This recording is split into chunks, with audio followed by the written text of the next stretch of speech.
दोस्तों आज तस्वीर के इस सफर में मैं आपके साथ आपकी दोस्त आरजे रेखा क्रिस्टल वॉइस 100.1 मेगाहर्ट्ज आकाशवाणी के इस चैनल पर। और आज मैं आपको ले चलूंगी एक ऐसी खास जगह की यात्रा पर जो कि नॉर्थ ईस्ट का कह सकते हैं कि बहुत ही खूबसूरत इलाका है।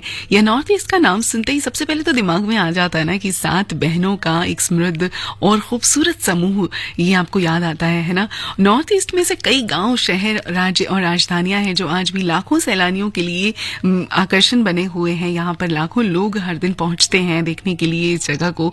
यहाँ की जो प्राकृतिक खूबसूरती है, नज़ारे हैं, रंगीन संस्कृति है, ऊंचे ऊंचे पहाड़ हैं, हर तरफ मौजूद खूबसूरत हरियाली है, नॉर्थ ईस्ट को एकदम जीवंत बना देती है। यहाँ पर जो लोग पहुंचते हैं हर साल लाखों की तादाद में पहुंचते हैं। और नॉर्थ ईस्ट के इन्हीं शहरों में से एक है कोहिमा। जी हाँ, मैं बात कर रही हूँ नागालैंड के शहर कोहिमा की, जो नॉर्थ ईस्ट में किसी भी सैलानी के लिए किसी जन्नत से कम नहीं है। समुद्र तल से लगभग 1500 मीटर की ऊंचाई पर मौजूद इस शहर को नागालैंड के साथ साथ भारत के सबसे खूबसूरत और एडवेंचर से भरे हुए पर्यटक स्थलों में से एक माना जाता है। इस शहर में हर साल न जाने कितने ही सैलानी घूमने के लिए पहुंचते हैं, कोहिमा की खूबसूरती को देखने के लिए पहुंचते हैं। तो अगर आप नॉर्थ ईस्ट में घूमने का प्लान बना रहे हैं तो इस बार कोहिमा जाना मत भूलिएगा। कोहिमा में क्या कुछ है, सब कुछ मैं आपको आज जरूर बताऊंगी इस सफर में।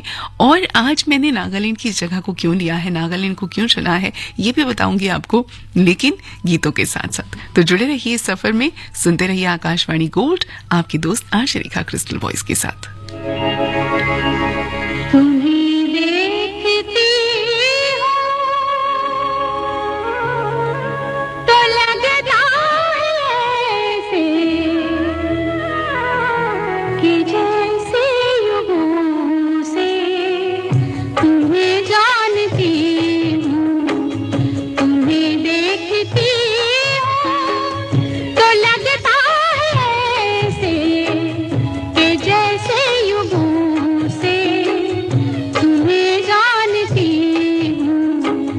अगर तुम हो सागर,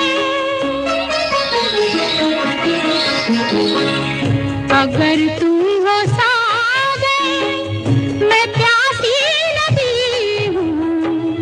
अगर तुम हो सावन, मैं जलती कली हूँ। पिया तुम हो सागर,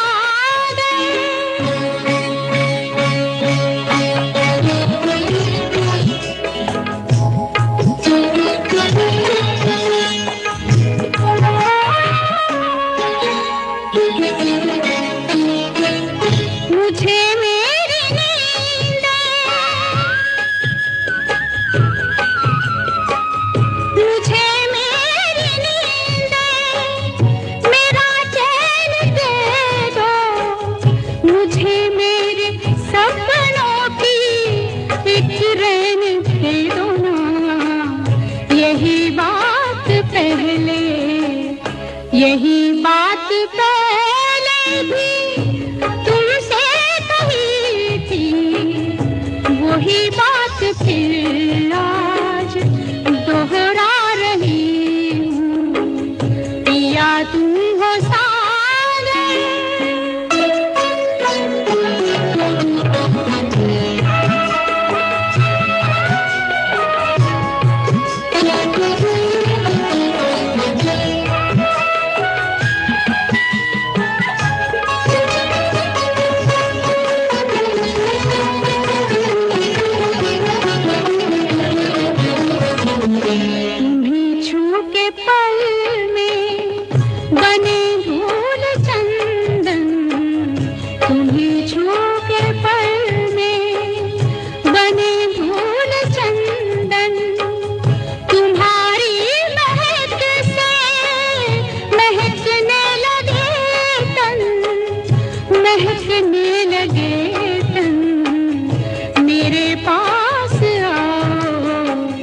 मेरे पास आओ, गले से लगाओ पिया, और तुमसे मैं क्या चाहती हूँ।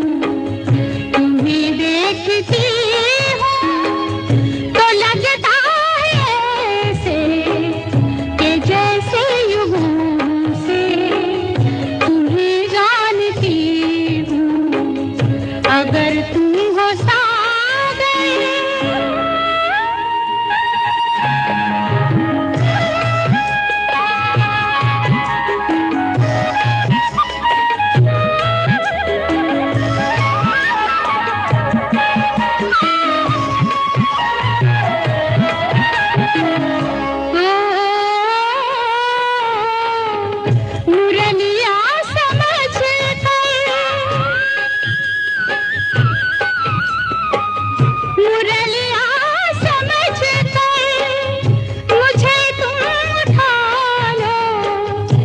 बस एक बार होठों से अपने लगा लो ना, एक बार होठों से अपने लगा लो ना, कोई सुर तो जागे, कोई सुर तो जागे मेरी धड़कनों में, कि मैं अपनी सरगम से रूठी हुई हूँ।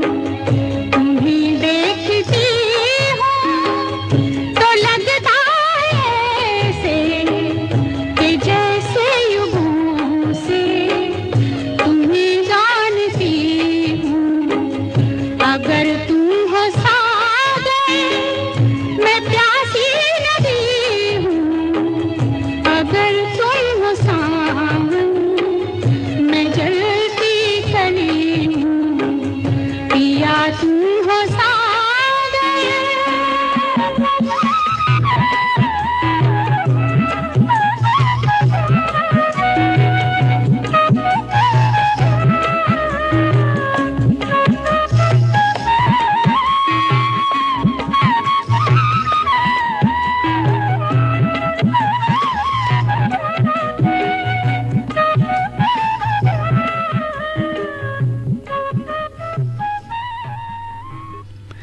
दोस्तों वैसे तो मैंने सुबह आज बताया ही था कि आज है नागालैंड दिवस, लेकिन अगर आप नहीं सुन पाए थे तो अब मैं आपको एक बार फिर से बता देती हूँ कि आज के दिन यानी 1 दिसंबर 1963 को भारत के 16वें राज्य के रूप में नागालैंड की स्थापना की गई थी।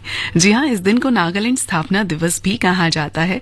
1 दिसंबर 1963 को नागालैंड को औपचारिक रूप से एक अलग राज्य के रूप में मान्यता दी गई थी और कोहिमा को इसकी राजधानी घोषित किया गया था, जहां की सैर पर आज मैं आपको लेकर चली हूँ। अगर नागालैंड के बारे में बात करें ना तो यहाँ पर बहुत सारी ऐसी चीजें हैं जो कि आपको देखनी चाहिए, जाननी चाहिए। और यहाँ बहुत सारी जनजातियां रहती हैं, करीब 16 जनजातियों का घर है ये, जिनमें चांग, कछारी, आओ, अंगामी, चखेसांग, खियमनी, उंगन और कोन्याक और कुकी जैसी प्रजातियां शामिल हैं, जनजातियां शामिल हैं। और नागालैंड का जो सबसे बड़ा शहर है वो भी मैंने आपको बताया था सुबह कि दीमापुर है। नागालैंड पहाड़ी राज्य है और माउंट सारामती 3840 मीटर की सबसे ऊंची चोटी है यहाँ पर। हॉर्नबिल राज्य की सबसे प्रसिद्ध त्योहारों में से एक है और इस राज्य में बहुत सारी ऐसी जगह है जहाँ पर आपको घूमना चाहिए। यहाँ के बहुत खूबसूरत खूबसूरत फूल हैं जो आपको देखने चाहिए। सब कुछ मैं आपको बताऊंगी। ये तो हुई बात नागालैंड की, लेकिन हम क्योंकि चले हैं आज कोहिमा के सफर पर। कोहिमा अपने आप में बहुत खूबसूरत जगह है और अगर आपने इसे कभी नहीं देखा है तो आज आपको इस सफर में मैं इस जगह की पूरी तरह से सैर कराने वाली हूँ। अगर आपको ज्यादा कुछ अच्छा देखना हो, कुछ बेहतरीन देखना हो, कुछ प्राकृतिक देखना हो, खूबसूरती देखनी हो प्रकृति की, तो आप यहाँ पर जा सकते हैं। नागालैंड की राजधानी जिसका नाम है कोहिमा। और कोहिमा आपको वसंत के मौसम में यहाँ पर गेंदे, सफेद और गुलाबी रोडोडेंड्रोन की जो प्राकृतिक सुंदरता है वो जरूर यहाँ पर देखने के लिए मिलेगी। बहुत सारे फूल खिले होते हैं उस मौसम में यहाँ पर, तो बहुत मौज मस्ती आप यहाँ कर सकते हैं। अपने आप में ये बहुत खूबसूरत जगह है। और इससे पहले कि मैं प्रकृति की और खूबसूरती की बात करूं, कोहिमा की और खूबसूरती की बात करूं, गीत सुनते हैं और फिर इस सफर में आगे और भी बहुत कुछ बताऊंगी।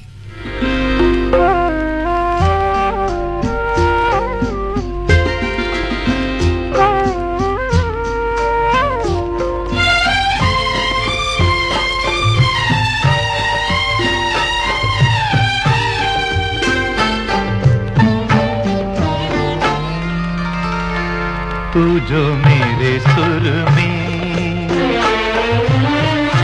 तू जो मेरे सुर में सुर मिला ले, संग गा ले तो जिंदगी हो जाए सफल। तू जो मेरे मन का, तू जो मेरे मन का घर बना ले, मन लगा ले तो बंदगी हो जाए सफल। तू जो मेरे सुर में।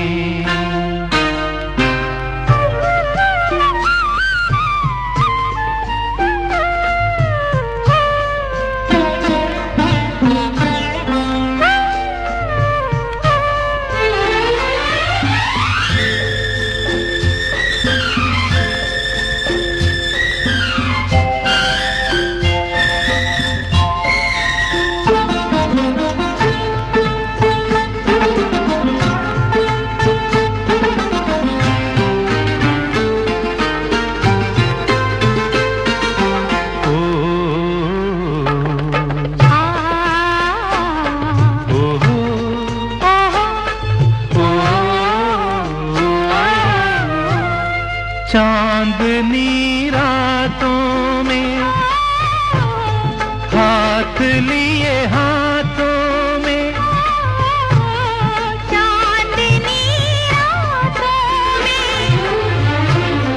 हाथ लिए हाथों में, डूबे रहे एक दूसरे की रस भरी बातों में। तू जो मेरे संग में, तू जो मेरे संग में मुस्कुरा ले, गुनगुना ले, तो जिंदगी हो जाए सफल। तू जो मेरे मन का, तू जो मेरे मन का घर बना ले, मन लगा ले, तो बंदगी हो जाए सफल। तू जो मेरे सुर में,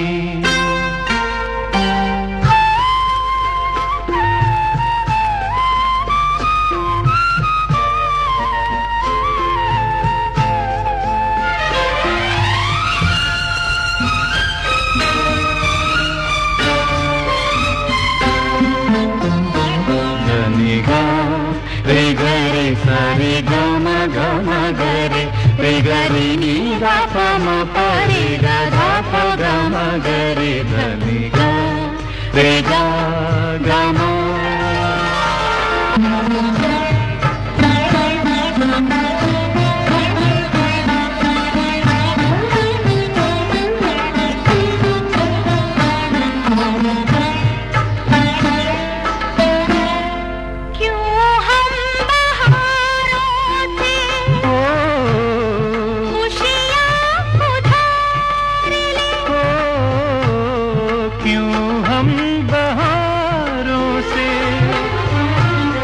खुशियाँ उधार ले,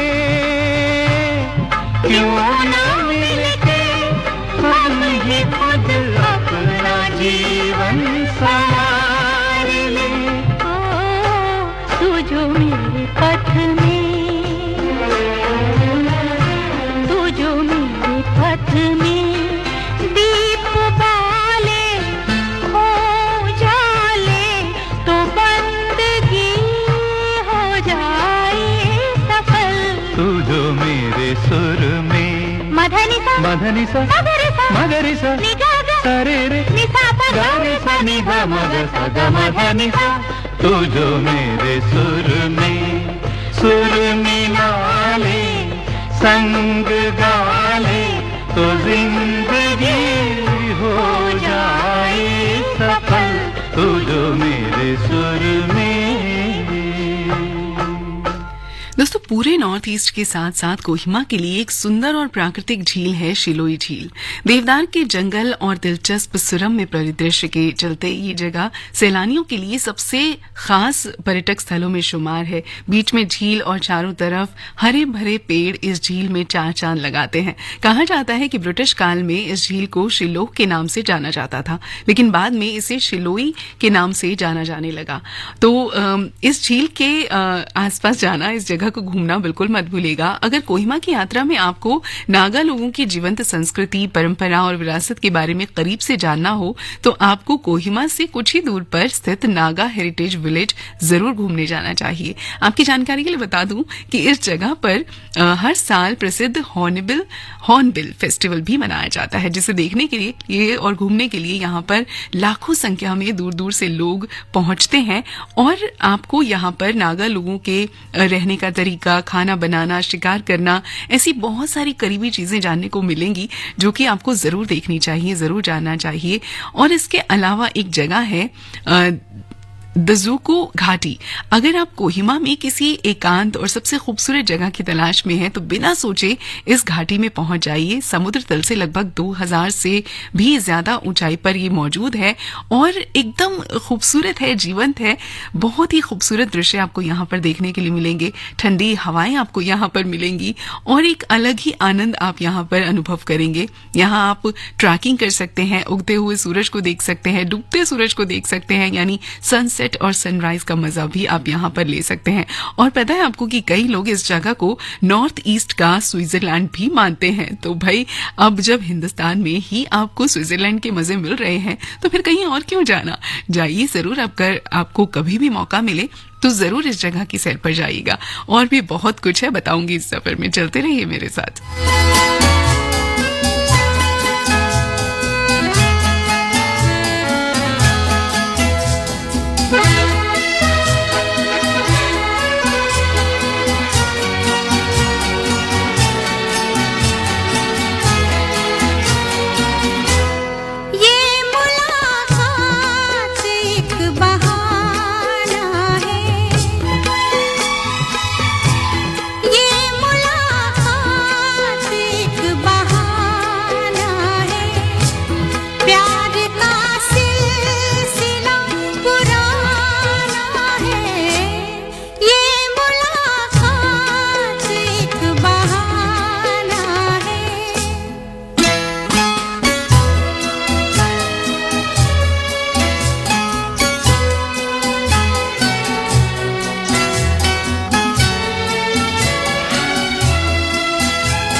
दोस्तों एक छोटे से ब्रेक के बाद वापस आऊंगी, जहां भी जाएं सुनते रहें आकाशवाणी गोल्ड।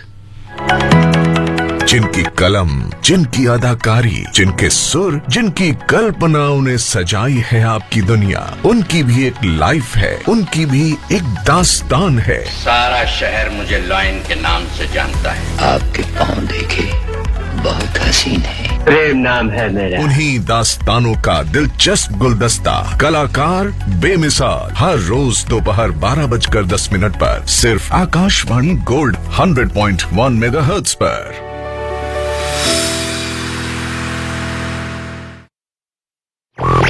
आकाशवाणी और भारत निर्वाचन आयोग लेकर आए हैं मतदाता जंक्शन सीजन 2। सुनना न भूलें प्रत्येक शुक्रवार शाम को आकाशवाणी के 230 केंद्र पर आपकी अपनी वाणी Akashvani. Think IIT, Think Vidya Mandir. Think IIT, Think Vidya Mandir. Register today for WinIt. Biggest admission test on 17th and 23rd December. Think IIT, Think Vidya Mandir.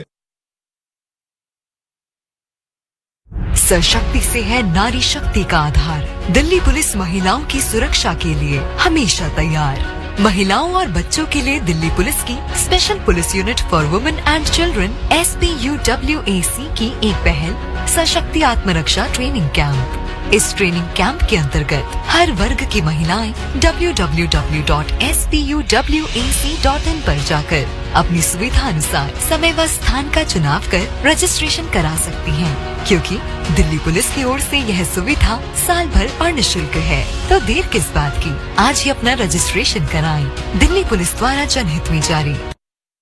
Think IIT, Think Vidya Mandir. Think IIT, Think Vidya Mandir. Register today for WinIt. Biggest admission test on 17th and 23rd December. Think IIT, Think Vidya Mandir.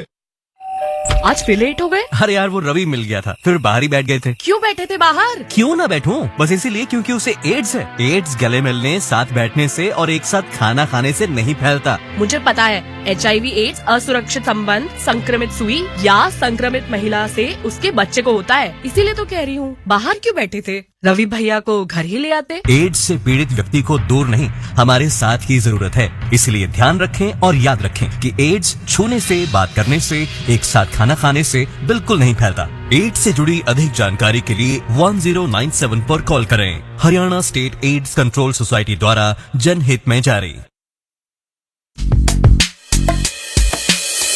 विकास की बयार बह रही, गूंज उठी हर ओर। उत्तराखंड समृद्ध बन रहा, बढ़ रहा प्रगति की ओर। 21वीं शताब्दी का तीसरा दशक ये उत्तराखंड का दशक है। प्रधानमंत्री श्री नरेंद्र मोदी के इसी संकल्प के साथ मुख्यमंत्री श्री पुष्कर सिंह धामी के नेतृत्व में उत्तराखंड साक्षी बन रहा है प्रदेश में बढ़ रहे निवेश, उद्योगों और रोजगार का। और आज अपने निवेशकों के लिए सफलताओं भरा भविष्य सुनिश्चित करने हेतु उत्तराखंड 8 और 9 दिसंबर को देहरादून में ग्लोबल इन्वेस्टर समिट 2023 का आयोजन कर रहा है। आइए जुड़िए ग्लोबल इन्वेस्टर समिट 2023 के साथ और दीजिए अपनी आर्थिक उन्नति को उड़ान। उत्तराखंड समृद्ध बन रहा, बढ़ रहा प्रगति की ओर। अधिक जानकारी के लिए invest.uttarakhand.uk.gov.in/investor summit पर लॉग ऑन करें। ये है आकाशवाणी और आप सुन रहे हैं गोल्ड 100.1 पर।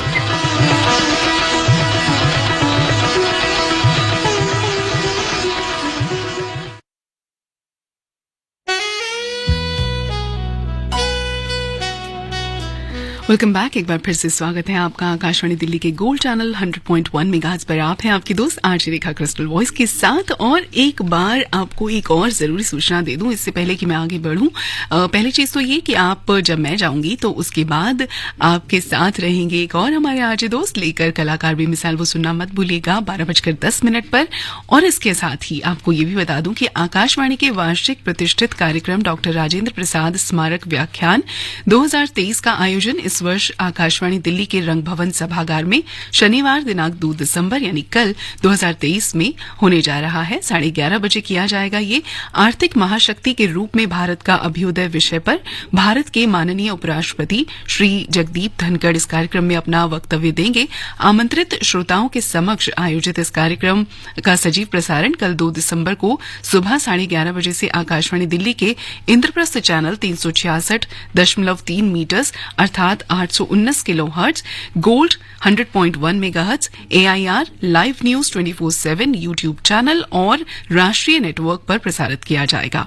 और दिनांक 3 दिसंबर को रात्रि 9:30 बजे आकाशवाणी दिल्ली के इंद्रप्रस्थ चैनल 366.3 मीटर अर्थात 819 kilohertz, gold 100.1 megahertz, rainbow 102.6 megahertz, AIR live news 24/7 YouTube channel और राष्ट्रीय नेटवर्क पर प्रसारित किया जाएगा। तो इसे सुनना बिल्कुल मत भूलिएगा। इसके अलावा भी बहुत कुछ है इस सफर में, जरूर बताऊंगी आपको, लेकिन फिलहाल क्योंकि बहुत देर से आपको इंतजार है गीत का, तो गीत सुनिए, उसके बाद आगे बढ़ेंगे इस सफर में। सुनते रहिए 100.1 मेगाहर्ट्ज पर आकाशवाणी दिल्ली का ये गोल्ड चैनल, आपकी दोस्त आरजे रेखा क्रिस्टल वॉइस के साथ।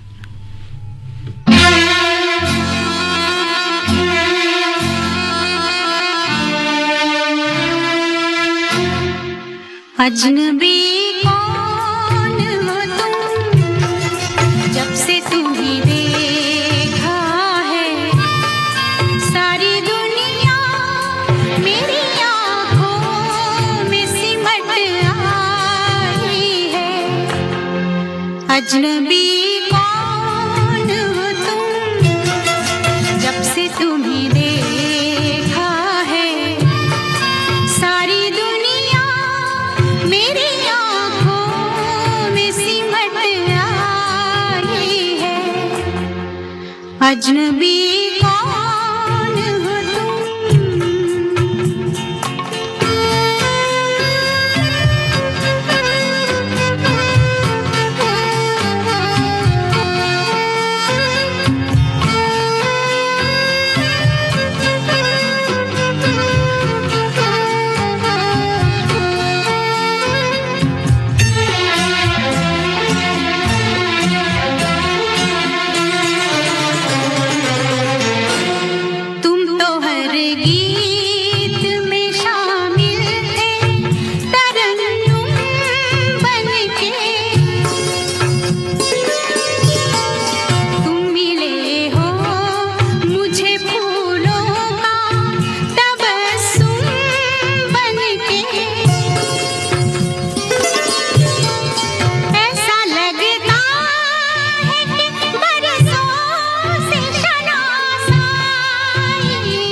अजनबी कौन हो तुम, जब से तुम्हें देखा है सारी दुनिया मेरी आंखों में सिमट आई है।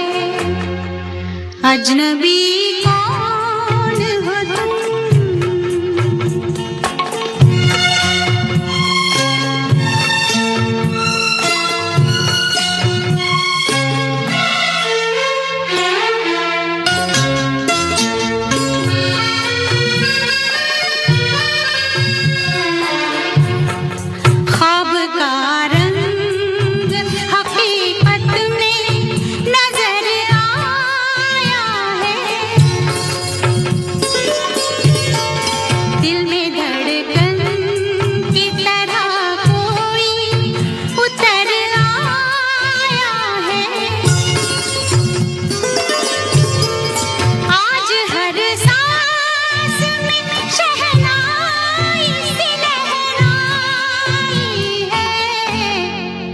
अजनबी कौन हो तुम, जब से तुम्हें देखा है सारी दुनिया मेरी आंखों में सिमट आई है।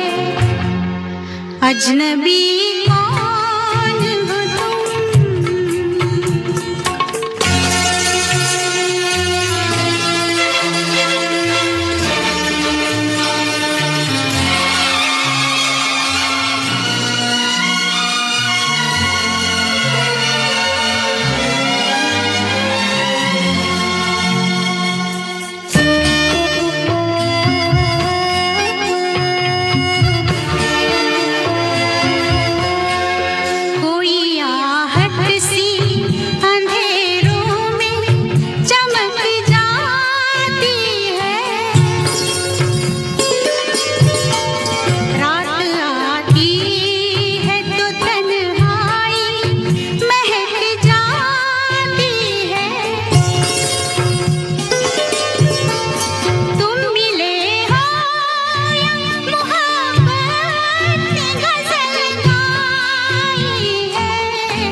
अजनबी कौन हो तुम, जब से तुम्हें देखा है सारी दुनिया मेरी आँखों में सिमट आई है। अजनबी कौन हो तुम।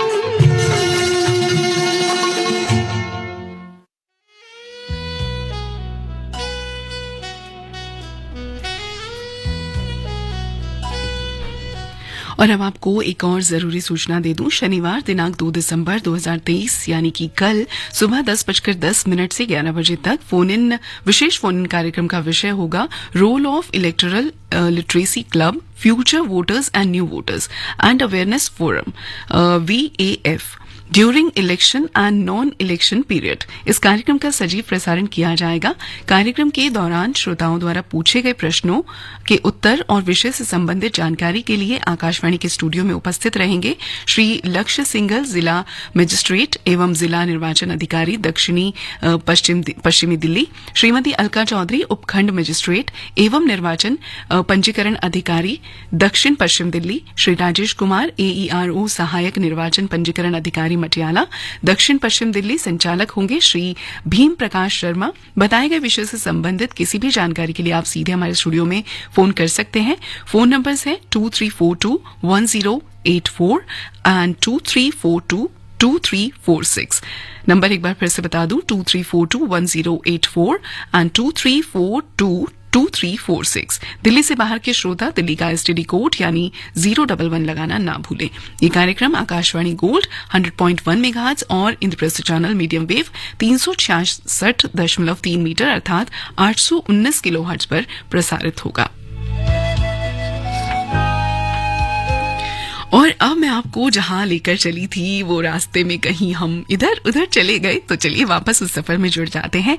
मैं आपको बता रही थी कि कोहिमा में क्या क्या है देखने के लिए। तो कोहिमा जू एक जगह है। कोहिमा के सबसे प्रमुख पर्यटक स्थलों में से एक है ये कोहिमा जू। पहाड़ी पर मौजूद कोहिमा का ये चिड़ियाघर एक लोकप्रिय पिकनिक स्थल के रूप में जाना जाता है। यहाँ पर आप ट्रागोपैन पक्षी, जंगली भैंसें, कई दुर्लभ जीवों की प्रजातियां आप देख सकते हैं। अगर आप परिवार के साथ यहाँ घूमने जाते हैं तो जरूर जाइएगा, क्योंकि ये बहुत ही खूबसूरत एक्सपीरियंस होने वाला है आपके लिए। बर्ड वॉचिंग के साथ आप नेचर ट्रिप और जंगल सफारी का भी मजा यहाँ पर ले पाएंगे। और इससे पहले कि मैं आगे बढ़ूं, आपको एक गीत सुनवाती हूँ और फिर मैं बताऊंगी इस सफर में और आगे की चीजें।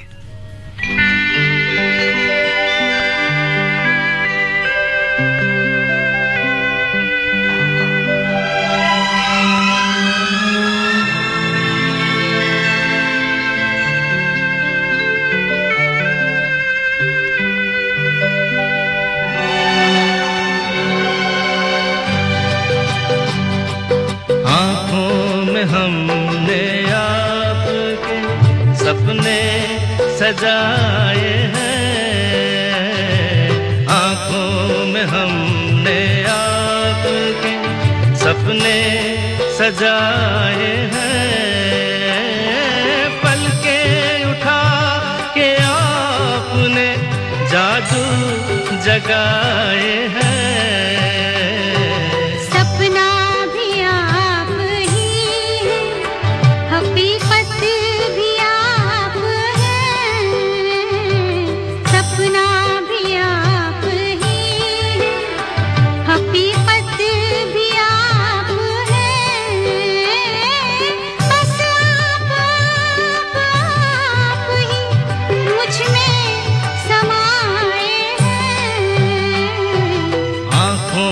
हमने आपके सपने सजाए हैं।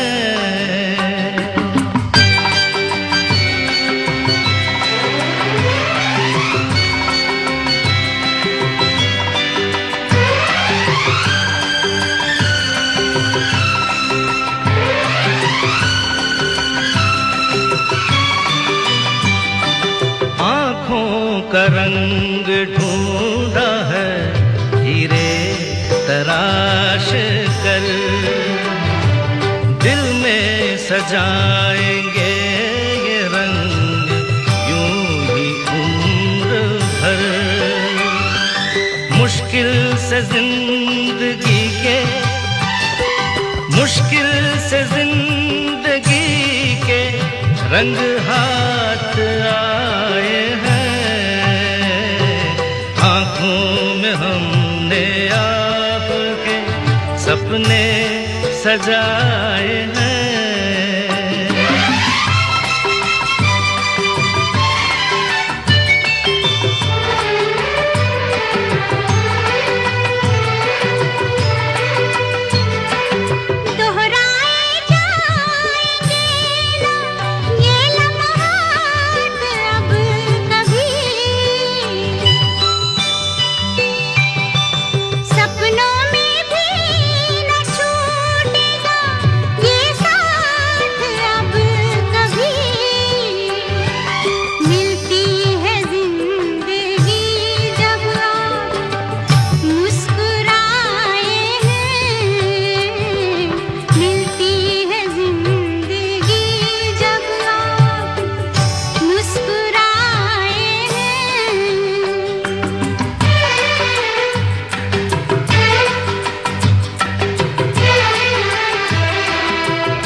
नजरें उठाई आपने तो वक्त रुक गया।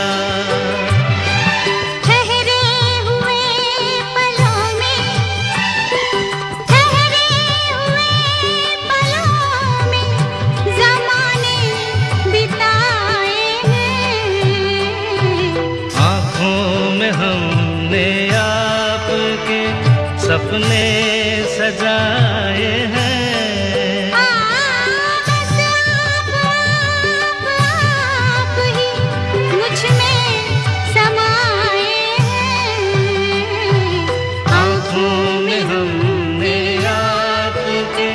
सपने सजाए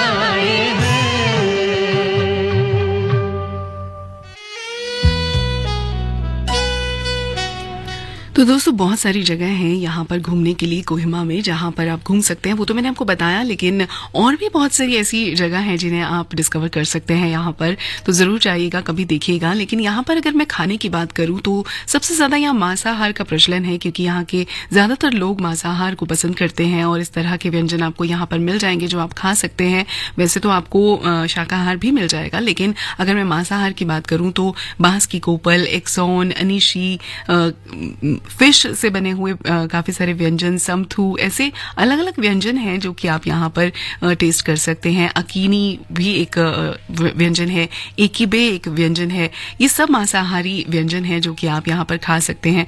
इसके अलावा यहाँ पे बहुत सारे त्योहार मनाए जाते हैं। जैसा कि मैंने कहा कि खास त्योहार तो यहाँ पे हॉर्नबिल है, लेकिन अलग अलग प्रजातियों के अलग अलग त्योहार हैं, जैसे कि अंगामी, सुमी और जेमी, चांग, एओ, ये सब त्योहार हैं जो यहाँ पर मनाए जाते हैं। अगर आप यहाँ पर खरीदारी के शौकीन हैं और आप कुछ खरीदना चाहते हैं तो नागा शॉल, बांस की बनी हुई वस्तुएं, बैग और चटाई जैसी हाथ से बनी हुई चीजें आप यहाँ पर खरीद सकते हैं।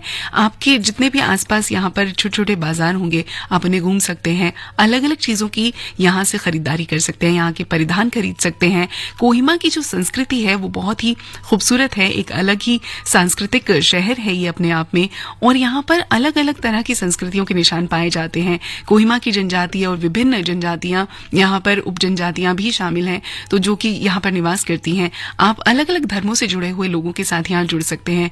तो ये सब कुछ आपको यहाँ देखने के लिए मिलेगा। यहाँ के नृत्यों का एक अलग ही अनुभव आप कर सकते हैं, जो कि जैसे कि नागा नृत्य यहाँ पर बहुत मशहूर है और अलग अलग वाद्य वृंदों के साथ इसे परफॉर्म किया जाता है। जेलियांग एक नृत्य है, मुर्गा नृत्य है, मक्खी नृत्य है, क्रिकेट, भालू नृत्य, ये सब नृत्य हैं जो कि आप यहाँ पर देख सकते हैं। यहाँ का जो संगीत है, पारंपरिक संगीत के अगर आप शौकीन हैं तो नागा लोगों का संगीत आप यहाँ पर एंजॉय कर सकते हैं। बहुत सारी ऐसी चीजें हैं जो आप यहाँ पर कर सकते हैं। नृत्य गीत के नाम से अलग अलग चीजें हैं जो यहाँ पर जानी जाती हैं। हेलियाम लेऊ या हेली लेऊ या फिर नेऊ लेऊ, हेकिया लेऊ, ये सारे अलग अलग नृत्य हैं, संगीत के अलग अलग रूप हैं जो कि आपको नृत्य के साथ देखने के लिए मिलेंगे। कला और शिल्प की दृष्टि से भी अपने आप में बहुत खूबसूरत जगह है। यहाँ के मिट्टी के बर्तन, यहाँ की लकड़ी के नक्काशी किए हुए सामान आपको मिल जाएंगे, धातुओं से बनी हुई चीजें आपको मिल जाएंगी, अलग अलग शिल्पकारों और कारीगरों के हाथ से बनाई हुई चीजें यहाँ पर आपको मिलेंगी। तो ये सब आप यहाँ से जरूर खरीदिएगा अगर आपको वक्त मिले तो। इसके अलावा अगर यहाँ के भाषाओं की बात करूं, धर्म की बात करूं, तो यहाँ पर कोहिमा में अलग अलग भाषाएं बोली जाती हैं। वैसे अंग्रेजी और हिंदी यहाँ पर खासतौर पर आप समझ सकते हैं, बोल सकते हैं, समझी जाती है, बोली जाती है। और इसके अलावा यहाँ पर 90% जो लोग हैं वो ईसाई धर्म को मानते हैं। यहाँ का खाना बहुत रिच है, बहुत खूबसूरत है, खा सकते हैं आप, स्वादिष्ट है। और यहाँ के लोग जो हैं वो बहुत ही मिलनसार हैं, बहुत अच्छे से आपका स्वागत करते हैं। जरूर आप इनसे मिल सकते हैं, इनकी संस्कृति को जान सकते हैं। और यहाँ पर जो पारंपरिक पोशाकें हैं उन्हें भी आप खरीद सकते हैं। काले कपड़े के ऊपर लाल रंग की, पीले रंग के बैंड्स बने होते हैं जो कि एक यहाँ का पारंपरिक परिधान है, एक अलग तरह का पैटर्न होता है। इसे अंगामी जनजाति का पारंपरिक शॉल कहा जाता है। ये भी आप यहाँ से खरीद सकते हैं। लोथास एक परिधान होता है, वो भी आप खरीद सकते हैं। क्या क्या बताऊं मैं इस जगह के बारे में आपको, बहुत कुछ है, लेकिन क्योंकि मेरे पास जो सफर में अब वक्त बचा है वो ज्यादा नहीं बचा, तो अब बस यही आपसे कहूंगी कि अगर आप यहाँ पर जाएं तो चोंग्स शॉल्स आप यहाँ पे खरीद सकते हैं। सुंग कोटेप्सु ये भी एक तरह का परिधान होता है जो कि आप खरीद पाएंगे यहाँ। और न जाने कितनी ही चीजें हैं। एक लहंगा टाइप का एक पहनने के लिए परिधान होता है, वो भी आप खरीद सकते हैं। और इन्हें अलग अलग मौकों पर पहनकर आप इस संस्कृति को एंजॉय कर सकते हैं। तो फिलहाल तो मेरे पास बहुत कुछ है बताने को, लेकिन वक्त नहीं है बस। तो एक गीत सुनते हैं, उसके बाद आपसे विदा लूंगी। आप जुड़े रहिए आकाशवाणी गोल्ड के साथ।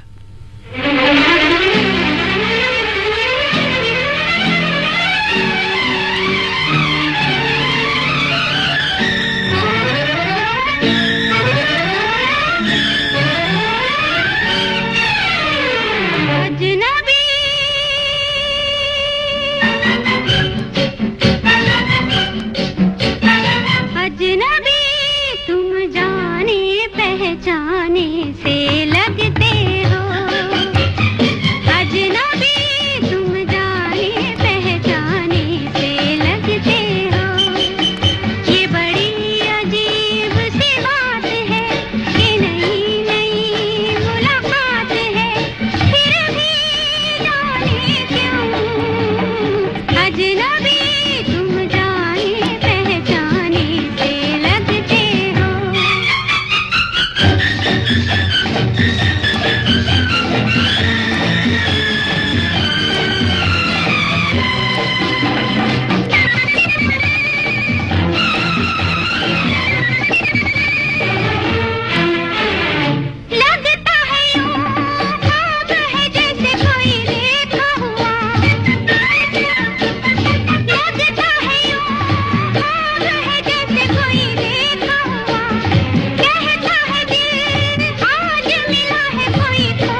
दोस्तों अब जल्दी से चलते आपको बता दूं कि अगर आप यहाँ पर जाना चाहते हैं तो अक्टूबर से मई का जो महीना है वो सबसे बेस्ट है, क्योंकि इस वक्त यहाँ पर मौसम बहुत सुहावना होता है।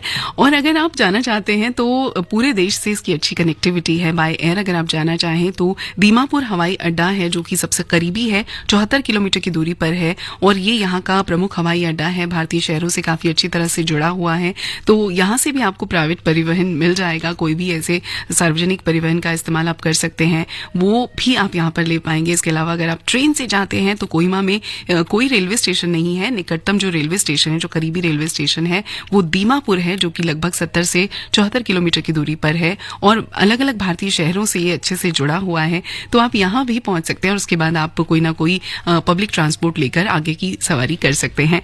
और अगर आप जाना चाहते हैं बाय रोड तो कोहिमा की सड़कें जो हैं वो इतनी अच्छी नहीं है कि आप उन पर कार ड्राइव कर सकें। ऐसे में अगर आप इस जगह की यात्रा की सोच रहे हैं तो सड़क मार्ग से जाने का जो विकल्प है वो थोड़ा सा आपके लिए लंबा हो सकता है, तो कोशिश करिएगा कि आप उसकी जगह पर अपनी कोई बस बुकिंग करके या फिर कोई और ट्रांसपोर्ट इस्तेमाल करके यहाँ पर पहुंचे। वैसे फिलहाल तो क्योंकि वक्त अब और इजाजत नहीं देता मुझे इस जगह के बारे में आपको कुछ बताने के लिए, लेकिन आज के लिए तो मैं आपसे लेती हूँ इजाजत।